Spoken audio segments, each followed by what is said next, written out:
जो आदमी अपने दादी के साथ रहने वाले नेताओं का अपमान करता हो, जो अपने पिताजी के साथ रहने वाले नेताओं को इज्जत न देता हो, जो इंसान अपनी मां के साथ कंधे से कंधा मिला के चलने वाले नेताओं को अपमानित करता हो, जो आदमी भारत के संविधान का अपमान करता हो, जो व्यक्ति भारत की सभ्यता का अपमान करता हो, जो भारत के संस्कारों का अपमान करता हो, जो सनातन का अपमान करता हो, वो चुनाव आयोग का सम्मान क्या करेगा? राहुल गांधी जब चुनाव जीतते हैं तो लोकतंत्र जिंदा हो जाता है, और जब कहीं चुनाव हारते हैं तो लोकतंत्र मर जाता है, चुनाव आयोग बेईमान हो जाता है।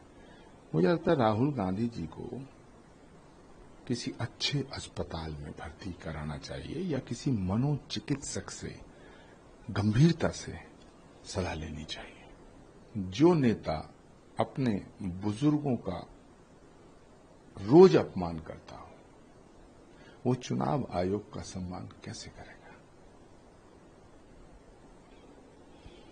देखिए, आरएसएस प्रमुख मोहन जी भागवत जो कह रहे हैं, वो कोई भी बात, कोई भी बयान, कोई भी वक्तव्य बिना तथ्य के नहीं देते।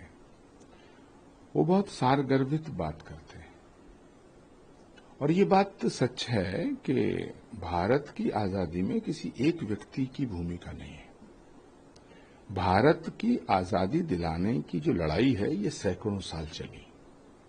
इसमें हजारों लाखों लोग शहीद हुए, बलिदान हुआ, और भारत के जनमानस पर अंग्रेजों को भारत से भगाने का एक जुनून पैदा करने में भारत के क्रांतिकारियों की बड़ी भूमिका रही है।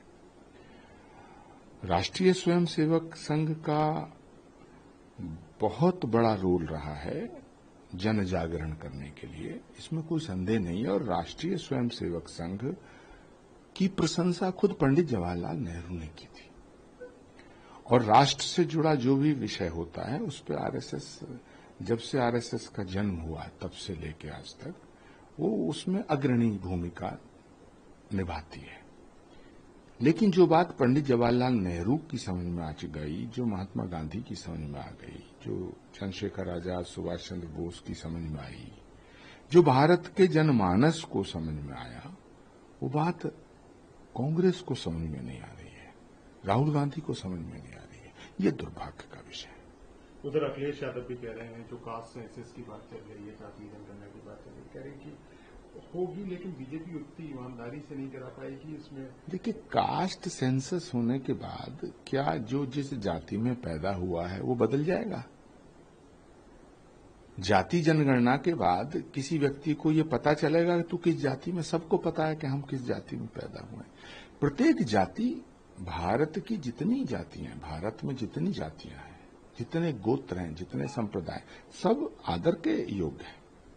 सबको अपनी अपनी जाति में पैदा होने का गर्व है।